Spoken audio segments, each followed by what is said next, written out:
14 апрел сарвазири ҷумҳурии Тоҷикистон Қоҳир Расулзода дар минтақаи озоди иқтисодии Данғара се корхонаи истеҳсолӣ, ҷамъияти дорои масъулияти маҳдуди ғайрусаноат, ҷамъияти дорои масъулияти маҳдуди Ауфен, ҷамъияти дорои масъулияти маҳдуди Точпласт-1 ва зеристгоҳи барқиро ба истифода супориданд.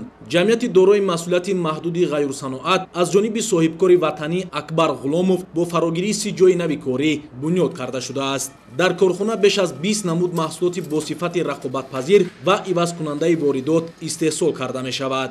иқтидори истеҳсолии корхона дар як сол 13,5 ҳазор тонна маҳсулотро дар бар мегирад. Дар як шабонарӯз дар корхона 25 тонна ранги эмулсионӣ, 10 тонна ранги синтетикӣ, 5 тонна таҳранг, 10 тонна андоваҳои декоративӣ, 20 тонна калсид, 1000 дона қутии оҳанин ва дигар маҳсулот истеҳсол карда мешавад. ҷадвали ғайрусаноат ба сармоягузори ватанӣ дар ҳаҷми 17 миллион сомонӣ ва таъсиси 30 ҷойи кории доимӣ сохта ба истифода дода шудааст. корхона зиёда аз 20 намуд маҳсулотҳои рақобатпазир, хушсифат ва бо технологияи турқӣ истеҳсол мекунад. Хусусан 4 намуд маҳсулоти эмулсионӣ, 3 намуд ранги синтетикӣ, 4 намуд таҳранг, 6 намуд андоваи декоративии ороишӣ, калсид ва барои эҳтиёҷҳои худ сатилҳои пластикӣ ва қутиҳои оҳанӣ истеҳсол мекунад. самти фаъолияти корхонаи истеҳсолии ҷамъияти дорои масъулияти маҳдуди Ауфен коркарди металл ва истеҳсоли конструксияҳои металлиро дар бар гирифта дар майдони 4 гектар дар ҳамкорӣ бо сармоягузорони Ҷумҳурии Мардумии Чин бунёд карда шудааст. айни замон дар корхона 82 нафар ба кор ҷалб шуда иқтидори истеҳсолии корхона дар як сол 120 ҳазор тонна металлро дар бар мегирад ва оянда бо афзун намудани самти фаъолият шумораи кормандон ба 200 нафар расонида мешавад. бо мақсади иҷрои дастури супоришҳои асосгузори сулҳу ваҳдати миллӣ пешвои миллат президенти ҷумҳурии Тоҷикистон муҳтарам Эмомалӣ Раҳмон корхонаи истеҳсолии Ауфен оид ба коркарди металл ва истеҳсоли конструксияҳои металлӣ ташкил карда шудааст. ҳаҷми истеҳсоли солонаи корхона тибқи бизнес-нақша ба коркарди 120 ҳазор тонна баробар гардида дар он таъсиси 82 ҷойҳои нави корӣ ва дар оянда ба 200 нафар расонида мешавад. хати баландшиддати барқи 220 киловолта ва зеристгоҳи 220-35 10 киловолта бо мақсади таъмини коргоҳу корхонаҳои истеҳсолии минтақаи озоди иқтисодии Данғара бунёд карда шуда 30 нафар ба кор ҷалб шудаанд. зеристгоҳ аз ду хати барқии баландшиддати 220 киловолт бо қувваи барқ таъмин шудааст. яке аз нерӯгоҳи барқии обии сангтуда як L1 ва L2 аз нерӯгоҳи барқии обии норак бо қувваи барқ таъмин мебошад. дар зеристгоҳ ду трансформатори қуввагӣ мавҷуд аст ки ҳар кадоме бо тавоноии пурраи 125 ҳазор киловолт ампер баробар мебошад. корхонаи истеҳсолии ҷамъияти дорои масъулияти маҳдуди Точпласт-1 аз ҷониби соҳибкори маҳаллӣ Абдуҷаббор Эсанов бунёд шуда самти фаъолияти корхона ба истеҳсоли қубурҳои полиэтиленӣ негаронида шудааст. иқтидори истеҳсолии солонаи корхона 50 ҳазор метр қубурҳои гуногуни полиэтилении қутрашон аз 16 мм то 500 мм буда барои 10 нафар ҷойи кори доимӣ таъсис дода шудааст. соҳибкорони ватанӣ дар ҳамкорӣ бо шарикони рушд талош намуданд ки бе ҷалби маблағҳои буҷетӣ чунин коргоҳу корхонаҳои истеҳсолии муосирро бунёд намоянд. дастгоҳу таҷҳизоти муосири насб кардашуда имкон медиҳад ки маҳсулоти истеҳсолӣ рақобатпазир гардаду ҳамзамон дар баробари таъмини талаботи сокинон содироташ низ афзоиш дода шавад. ҳамчунин дар ин рӯз маҳсулоти истеҳсоли коргоҳу корхонаҳои дар минтақаи озоди иқтисодии Данғара фаъолият дошта ба намоиш гузошта шуда буд. мавриди зикр аст ки минтақаи озоди иқтисодии Данғара дар майдони 521 гектар бунёд гардида дар он 26 ширкати ватанию хориҷӣ ҳамчун субъект ба қайд гирифта шудааст.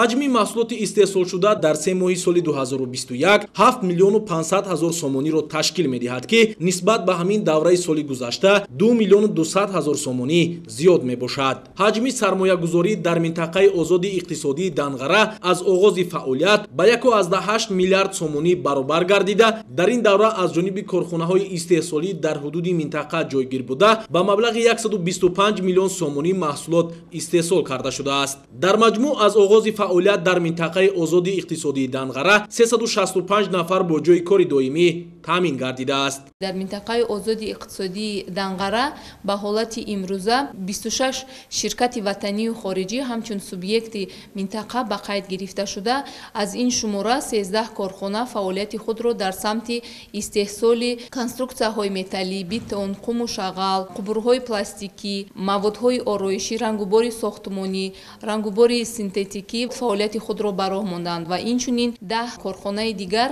барои оғоз намудани фаъолияти худ омодагӣ дида истодаанд. мавриди зикр аст ки соҳибкорони ноҳияи Данғара бо истифода аз имтиёзу дастгириҳои ҳукумати ҷумҳурии Тоҷикистон ва бо пуштибонӣ аз ҳадафҳои неку дурбинонаи асосгузори сулҳу ваҳдати миллӣ, пешвои миллат, президенти ҷумҳурии Тоҷикистон муҳтарам Эмомалӣ Раҳмон дар ҳамкорӣ бо шарикони рушд ва бе ҷалби маблағҳои буҷетӣ талош доранд ки бо роҳи бунёди иншооти хурду бузурги соҳаи саноат дар яке аз ҳадафҳои стратегӣ саноатикунонӣ бо суръати мамлакат ва таъмини сокинони маҳаллӣ бо ҷойи кор саҳми худро гузоранд.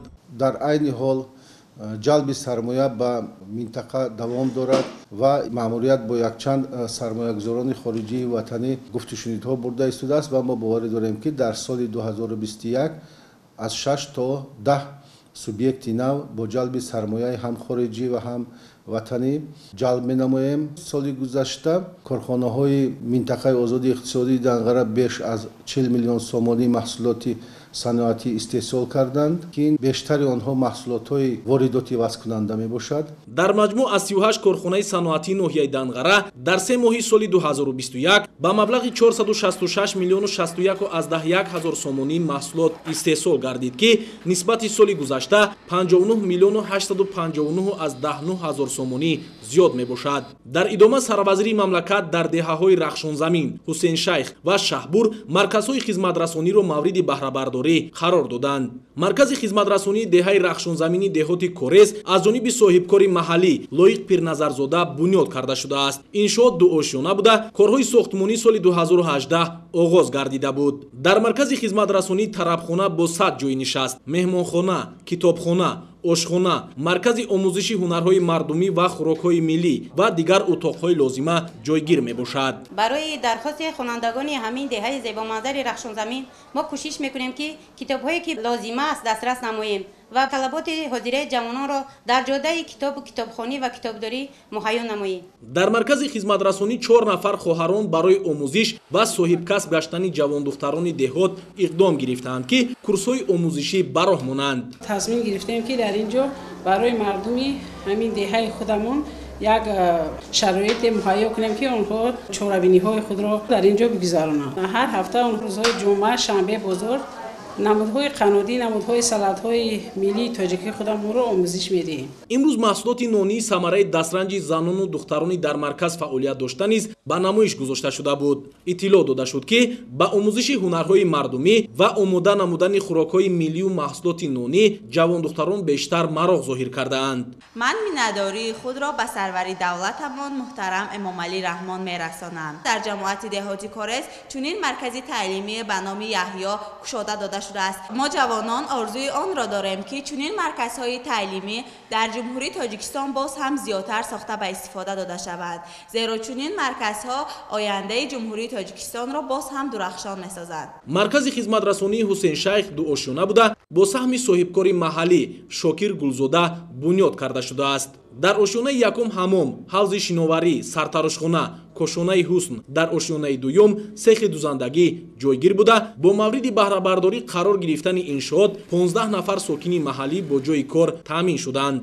хусандиовар аст ки имрӯз дар деҳаи Ҳусейншайхи ҷамоати деҳоти Корез аз тарафи оилаи Гулуфо маркази хизматрасонӣ ба истифода дода шуд ки иборат аз кошонаи ҳусн, сартарашхона, ҳамом ва сехи дузандагӣ мебошад. баҳри ободии кишвар сиёсати хиратмонданаи пешвои муаззамро дастгирӣ намуда баҳри амалӣ намудани он хизмати сазовор мекунем. мо зану духтарони деҳаи Ҳусейншайх миннатдорем аз он соҳибкорони ин деҳа ки ба мо ин хел корхонаҳои тақдим кардам мо занҳо дар хона бекор нишаста будем ба кор таъмин шудем. маркази хизматрасонӣ деҳаи шаҳбури деҳоти исматшариф бошад аз ҷониби соҳибкори маҳаллӣ Файзхон Холов сохта шудааст. иншоот дуошёна буда аз ҳамом, ҳавзи шиноварӣ, сартарошхона, кошонаи ҳусн ва меҳмонхона иборат буда 15 нафар сокини маҳаллӣ ба кор фаро гирифта шудаанд. мавриди зикр аст ки ҳамаи иншооти ба истифода супоридашуда аз ҷониби соҳибкорони ватанӣ бе ҷалби маблағҳои буҷетӣ бунёд шудааст. дар доираи ҷашни 30-солагии истиқлоли давлатии ҷумҳурии Тоҷикистон ва солҳои рушди деҳот, сайёҳӣ ва ҳунарҳои мардумӣ, соҳибкорону шахсони саховатпешаи ноҳияи Данғара бо пуштибонӣ аз сиёсати муваффақонаи роҳбарияти давлат ва ҳукумати ҷумҳурии Тоҷикистон бо азму иродаи қавӣ корҳои ободонию бунёдкориро идома дода истодаанд. аллакай талошҳо ва заҳматҳои шабонарӯзии ҷавонмардони бонангу номуси ноҳияи Данғара натиҷаи некро ба бор оварда, имрӯзҳо сокинони ноҳия аз шароити мусоиди зиндагӣ ва кору фаъолият баҳраваранд. ҳамчунин дар ин рӯз сарвазири мамлакат ба хоҷагидорони ноҳияҳои Данғара, Восе, Мир Саид Алии Ҳамадонӣ, Фархор ва шаҳри Кӯлоб техникаҳои соҳавӣ, ки дар доираи лоиҳаи давлатии сармоягузории рушди чорводорӣ ва чарогоҳҳо дастрас карда шудааст, тақдим намуд. бо дастгирии бевоситаи асосгори сулҳу ваҳдати миллӣ, пешвои муаззами миллат, президенти ҷумҳурии Тоҷикистон муҳтарам Эмомалӣ Раҳмон ҷиҳати расидан ба яке аз ҳадафҳои стратегии ҳукумати ҷумҳурии Тоҷикистон таъмини амнияти озуқаворӣ, лоиҳаи рушди чорводорӣ ва чарогоҳҳо дар 5 ноҳияи вилояти Хатлон, ноҳияи Фархор, ноҳияи Мирсаид Алии Ҳамадонӣ, Кӯлоб, ноҳияи Восе ва ноҳияи Данғара фаъолият карда истодааст. дар доираи сафари корӣ ба ноҳияи Данғара, сарвазири мамлакат Қоҳир Расулзода бо сокинон ва фаъолони ноҳия мулоқот намуданд. таъкид карда шуд ки дар ноҳияи Данғара дар доираи ҷашнҳои миллӣ сохтмон ва навсозии беш аз 400 иншоот ба нақша гирифта шуда буд ки то имрӯз 204 иншоот сохта мавриди баҳрабардорӣ қарор гирифтааст. иншооти бунёдшуда бо саҳми соҳибкорону шахсони саховатпеша ва бе ҷалби маблағҳои буҷетӣ бунёд ва навсозӣ шуданд ки ин собитгари ташаббускор будани сокинони ин ноҳияи мамлакат буда дастаҷамъона талош доранд ки ҷашни 30-солагии истиқлоли давлатиро бо дастовардҳои арзанда дар сатҳи баланд таҷдил намоянд.